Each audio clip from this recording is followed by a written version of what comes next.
Can few seconds have a real impact on your surviving in a really big fire disaster? Today we are going to give an important answer to this fundamental safety question, bringing a bit of science in your life. And I'm going to give you much more an overview of things that you need to know to survive a major fire. There is a lot of things that you need to be aware of for your safety and the safety of your loved one. And of course, I hope that you will never need to use this knowledge, but I really suggest you to watch the full video so we are going to learn at least something new about fire safety. Hello everyone, I'm Professor Rino and I have over 10 years experience in fire safety research with expertise in evacuation and human behavior modeling. The last couple of months have raised a lot of awareness about fire safety. First of all, the Hong Kong fire that showed us the vulnerability of high-rise building. The second event was the dramatic fire in the nightclub in Switzerland. One of the reactions you might have in response to a fire is firefighting, of course. I've observed a lot of serious mistakes of different people using fire extinguisher, and today I want to show you what you need to be aware of and what you need to actually avoid. You have seen probably many images of people try to extinguish a fire, but the size of this fire in this image is way beyond what can be actually handled with a fire extinguisher. There are many other videos showing the use of fire extinguisher, and when the fire is way too big, once again, you can see that the efficacy of this extinguisher is almost none. Many safety guidelines from all around the world actually tell us it's still safe to use a fire extinguisher when the dimension of the fire is small enough. So here you can read no larger than waster paper basket. Another things that you can see in this video that you need to be capable to use a fire extinguisher. In this example, you will see someone try to use a fire extinguisher and with the high likelihood to endanger himself because he's not grabbing the hose. I strongly advise you to take a course on how to use a fire extinguisher because you won't have time in case of an emergency to learn by reading all the instruction on a fire extinguisher. So it's something that worth doing as investment for your safety and the safety of your loved one. And even if you're capable to use a fire extinguisher, you might be fooled sometime. Why is that? You can see in this case, it seems that the fire has been extinguished, but it's coming back and back again and back again. So you need to be, first of all, really sure that you have been extinguishing the fire and make sure that you use the appropriate fire extinguisher. In this example, you can see that a CO2 might work with a paper fire, but it's not the best one to be used. And another things that you need to be aware of if you decide to fight against a fire, make sure that behind you there is always a safe way out. Another item that I want to talk about is backdraft. This can be spotted by looking at 3 different symptoms. Why it can be extremely dangerous to open this door and why we shouldn't do it because of the backdraft. But what is a backdraft? It's a smoke explosion caused when oxygen rapidly enters a hot and oxygen-deprived environment. So a fire in an enclosed environment. Here you can see a simple animation that I found from YouTube that shows that in case you open the door, you might have a completely blowing explosion that can have serious impact on yourself. This is a nice experiment provided by NIST that shows how big a backdraft can be. And I strongly suggest you to watch this video that shows other example, but it provides a bit of background of the physics behind backdraft. So if you want to know more, I believe that this video is really good for a beginner. Another key information that you need to always keep in mind to be aware of all the evacuation exit in an environment, especially when you are in a risky environment with a lot of people. In that case, using the closest evacuation exit can make a big difference. You wouldn't believe how many times I've seen in experiments and evacuation drills people not using evacuation exit that are just few steps from there. This is just one of the many examples showing that in case of an evacuation, people will end up not using the closest exit if they are not well trained. So in this case, you can see that the great majority of people go to the main exit. Only one person ends up using an emergency exit. How can you learn about the evacuation exit of an environment? Of course, you can spot them when you're inside. And we do it similarly to what we do in a flight. You can always have the possibility to spot on some wall of the environment the escape plan and try to figure it out where you need to go in case of fire.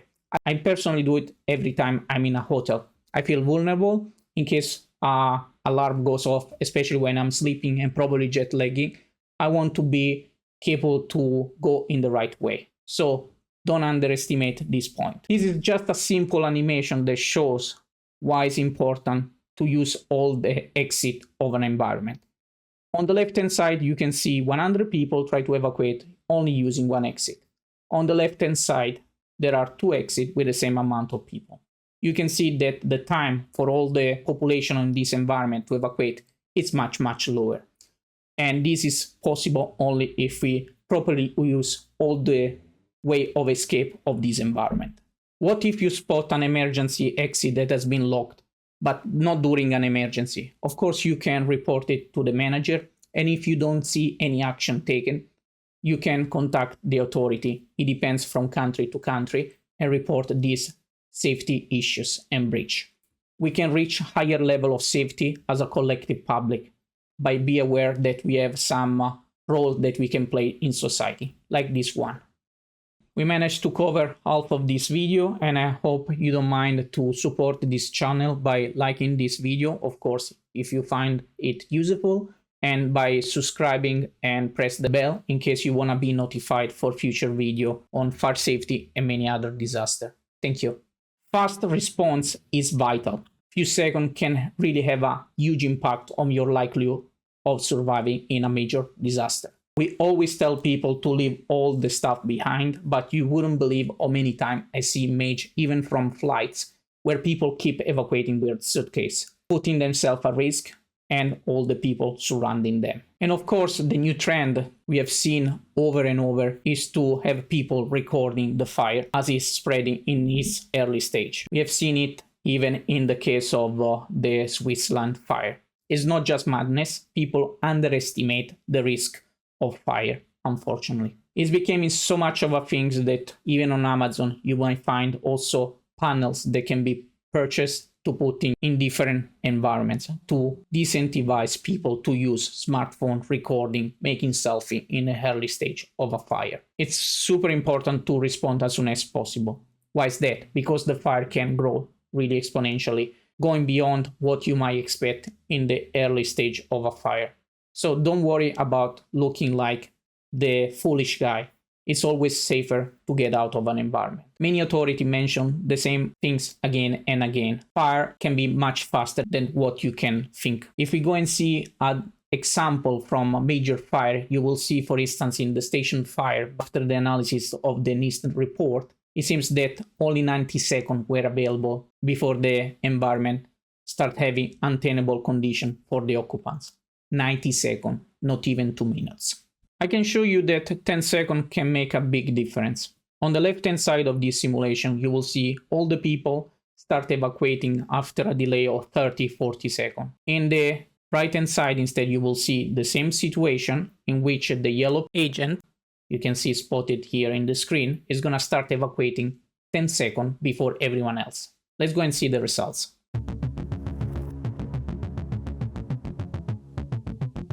You can really see the huge impact that you can have on your safety if you decide to evacuate earlier.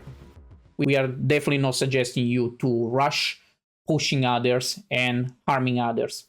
Just be mindful that early response with you and your loved one can have a huge impact in the likelihood that you will get trapped or not trapped in an enclosed environment. Another thing that you will find surprising is that after analyzing many disasters all around the world, you will discover that the first enemy in a fire disaster is the toxic smoke.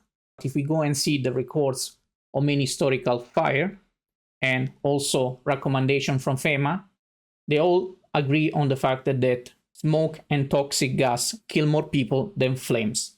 What is the nasty stuff that is in the fire that can incapacitate us and make us die in a fire? These are few of the nasty chemicals that can affect our body in a really serious way. Carbon monoxide is one of the compounds generated by a fire that is underventilated when there is enough oxygen to burn everything properly. So you can see that it's capable to affect your red blood cell, disabling them by removing their capability to carry oxygen through all the body. Another nasty chemical is hydrogen cyanide. It has impact on the metabolism of your cell in your body, so you can have a really major injuries at the cellular level. Another things that you need to be aware of is also the high level of CO2. Of course, CO2 is generated by the fire, and when we inhalate too much CO2, we start having too much CO2 in our blood. This decreases our pH, and when this happens, our body is starting breathing faster and faster. What's the problem? That means that you start inhalating much more on nasty component we spoke before. And of course, oxygen level goes down because it gets consumed by the fire.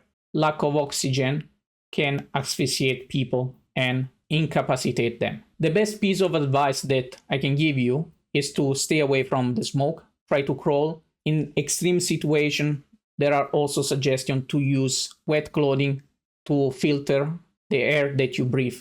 On the other side, you need to be aware that there are risks as well. It's a really extreme action to take, and still it won't be capable to filter CO, CO2, and all the other nasty components that are inside a fire. I really hope that you have learned a lot from this video.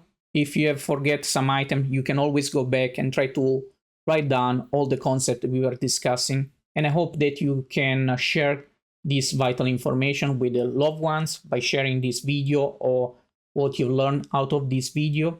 I really need to thank Professor Miladagani for helping us understanding more about the panic and what should be a direction for a safer future.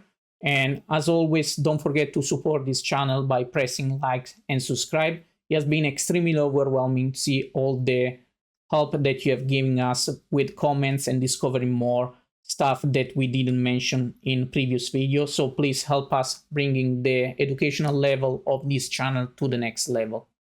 That's it from today, and see you to the next episode. Bye from now.